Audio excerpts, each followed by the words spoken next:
नमस्कार दोस्तों, मैं अजय प्रकाश और आप देख रहे हैं जन ज्वार। स्मृति ईरानी आज संसद में जिस तरह से पेश आई हैं, उसके बाद से पूरे देश को उनकी स्वास्थ्य को लेकर चिंता बढ़ गई है। लोगों को लग रहा है कि उन्हें डॉक्टर की सलाह लेनी चाहिए और उन्हें थोड़े दिन संसद से विराम लेकर आराम करना चाहिए और अगर चाहें तो प्रधानमंत्री मोदी से वह आदेश ले सकती हैं। जैसे प्रधानमंत्री मोदी खुद संसद में उपस्थित नहीं हो रहे हैं, वैसे में महिला कल्याण विकास मंत्री होने के नाते वह खुद भी उपस्थित नहीं हो सकती, क्योंकि देश के लिए उनके बयानों से जरूरी उनका स्वास्थ्य है।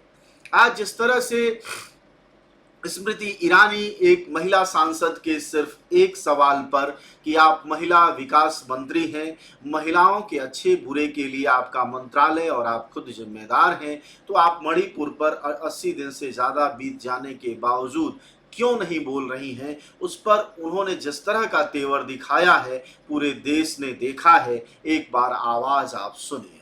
Chhattisgarh, when will you have the courage to discuss what is happening in Bihar? When will you have the courage to talk about the Red Berry? When will you have the courage how Rahul Gandhi put Manipur on fire? When will you have the courage to tell us how women are raped in Congress-ruled states? Do not Madam Carpet caution the female ministers in this cabinet.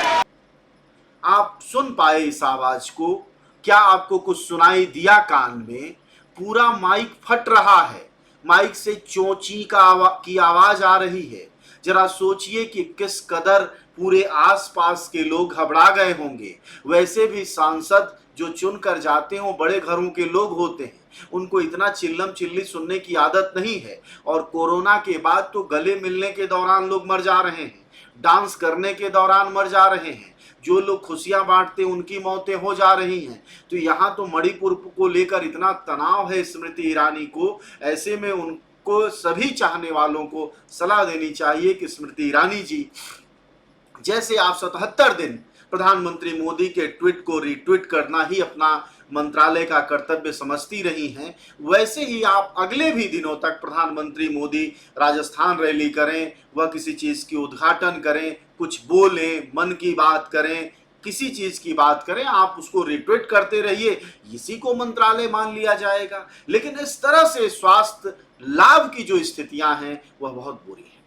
दूसरी बात यह भी चिंता की है कि स्मृति ईरानी ने जिस तरह से बोला है उससे यह पता चलता है कि उनको कोई समस्या है। इसके लिए उन्हें इलाज इसलिए जरूरी है कि जब भी उनसे वाजिब सवाल पूछा जाता है तो वह बिल्कुल ही फट पड़ती है।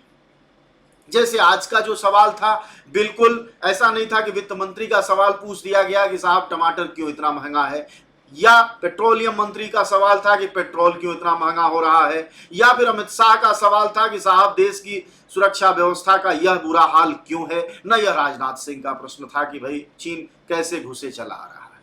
यह सवाल उन्हीं के मंत्रालय से जुड़ा था और बड़े शांत भाव से महिला सांसद ने पूछा था। लेकिन उस पर जिस तरह से रिएक्ट किया है स्मृति ईरानी ने, वह चिंता व्यक्त होती है देश की तरफ से कि उनके स्वास्थ्य की कोई दिक्कत है। जिस तरह से प्रधानमंत्री मोदी ने उनको जिम्मेदारी दी है, यह भी एक असंवेदनशीलता है। प्रधानमंत्री मोदी को समझना चाहिए कि वह खुद तमाम तरह के पर्यटन में व्यस्त रहते हैं, तो अपने मंत्रियों को भी समय समय पर पर्यटन कराएं और वाजिब सवाल पूछने पर जो उनको एकाएक उग्रता आ रही है उनके भीतर, इसका अगर इलाज में उनका भरोसा नहीं है तो संयोग से प्रधानमंत्री मोदी के 9 सालों के पीरियड में तमाम ओझा, सोखा, बाबा इस तरह के लोग पैदा हो गए हैं और एक से बढ़कर एक हैं। और सबसे नजदीकी तो उनके बाबा बागेश्वर इन दिनों चल रहे हैं, वह तो पर्चा निकाल देते हैं। तो स्मृति जी को अपना पर्चा भी निकालना चाहिए, क्योंकि इस तरह की स्थिति नहीं होनी चाहिए।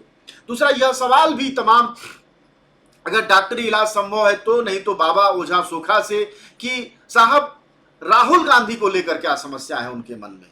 जैसे बेवजह वो राहुल गांधी को ले आती है हर बात में, वह राहुल गांधी के लिए लगातार चुनौती खुद को सोचती है कि राहुल गांधी के मुकाबले में खड़ी हूं। अब वो कह रही है मणिपुर का बवाल जो खड़ा किया वो राहुल गांधी ने किया। मणिपुर में 140 लोग सरकार में मरे आपकी, 60,000 से ज्यादा लोग बेघर हो गए, उसके लिए सरकार आपकी।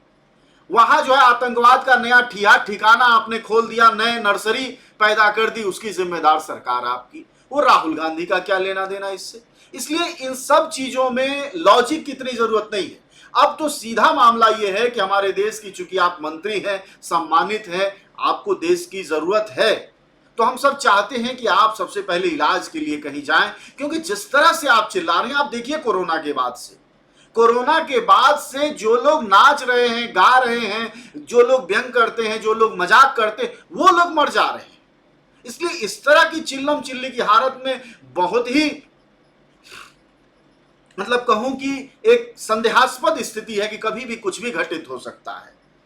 तो इन सारी चीजों के एक इलाज की जरूरत है, और प्रधानमंत्री मोदी को भी चाहिए कि वह ऐसी जिम्मेदारी किसी ऐसे महिला मंत्री को न दे दे जो खुद सीरियल के पृष्ठभूमि से आती है, क्योंकि कई बार आदमी पीछे भी चला जाता है और वह उसी रूप में आ जाता है, अभिनय के उस रूप में। अब सिनेमा और संसद में फर्क तो रखना होगा ना। सिनेमा का जो है, सीरियल का जो है, वह नाटकीयता तो क्षण भर की है और उस नाटकीयता के लिए पैसा मिलता है। लेकिन क्या संसद में नाटकीयता के लिए तो पैसा नहीं मिलता, जिम्मेदारी नहीं दी जाती है, और न नाटकीयता के लिए आपको मंत्री बनाया गया, न नाटकीयता के लिए जनता ने आपको चुना है। आपको जनता ने चुना है जवाबदेही के लिए, और जब आपसे वह जवाबदेही पूछी जाती है स्मृति जी, तो आप बहुत ही अस्वस्थ होकर बोलती हैं, जिसको एक स्वस्थ स्थिति में बोलना नहीं कहा जा सकता है। इसलिए जरूर यह सवाल किसी से पूछिए, आपका ज्योतिषाचार्य हो, आपका डॉक्टर हो, आप अगर ये जो ओझा सोखा है जो मोदी सरकार में काफी आगे बढ़े हैं, या कोई रामदेव साहब के पास दवा हो, वहां भी। लेकिन ये इलाज बहुत जरूरी है। देश को चिंता है आपकी, क्योंकि इस तरह से तो बात नहीं की जा सकती कि जो आप माइक में बोल रही हैं, भाई संसद में लगी माइक है, वह देश और दुनिया की सर्वोत्तम खरीदी गई माइकों में से एक है, और उसकी टेक्नोलॉजी आपकी जुबान के आगे फेल है, आपके गुस्से के आगे फेल है। इसलिए हमेशा क्रोध के बारे में देखिए, हमारे ग्रंथों में, हमारे पुराणों में, हमारे परिवारों में, हमारी परंपराओं में क्रोध हमेशा ही बुरा माना गया है, और हमेशा यह कहा गया है कि क्रोध सबसे पहले अगर किसी चीज को नष्ट करता है तो स्वयं को नष्ट करता है। तो स्मृति जी, सबसे पहले स्वयं को बचाना ही हमारी जिम्मेदारी है, और ये सीख प्रधानमंत्री मोदी से लेनी चाहिए। बड़े आराम से वह विपक्ष कह रहा है मणिपुर पर जवाब दो, वो जो है राजस्थान में है, कल प्रगति मैदान में थे, परसों कहीं और होंगे, ज्यादा बुरा लगेगा तो कहीं समझौता करने विदेश चले जाएंगे, मानसून सत्र खत्म हो जाएगा, इति श्री रेवा खंडे हो जाएगा, और प्रधानमंत्री फिर से देश की तीसरी बड़ी दुनिया की इकोनॉमी बनाने के लिए, तीसरी बार जीतने के लिए अपने चुनाव प्रचार में व्यस्त होंगे। इसलिए आप सबका शुक्रिया, और मेरा सिर्फ आज का कंसर्न, आज की बातचीत सिर्फ इतनी थी कि स्मृति ईरानी के स्वास्थ्य लाभ की जरूरत है, और जो उन्होंने जिस तरह से बोला है, आप सब भी सहमत होंगे कि वाकई उनको आराम, स्वास्थ्य लाभ, चिकित्सीय सलाह, और अगर उसमें भरोसा न हो तो तमाम जादू टोना मंत्र करने वालों के पास जाएं, उनसे इलाज करें। लेकिन सबसे बड़ी बात, इलाज और आराम की जरूरत है, अभी जवाबदेही की जरूरत स्मृति जी नहीं है। वैसे भी विपक्ष अविश्वास प्रस्ताव आपके लिए नहीं लेकर आया है, वैसे भी विपक्ष जो इंडिया है उसकी मांग आपसे नहीं है, वह संसद में मोदी को चाहता है, वह पीएम मोदी से चाहता है कि राज्यसभा और लोकसभा में वह जवाब दे, न कि आप जवाब दें। शुक्रिया आप सबका सुनने के लिए, धन्यवाद।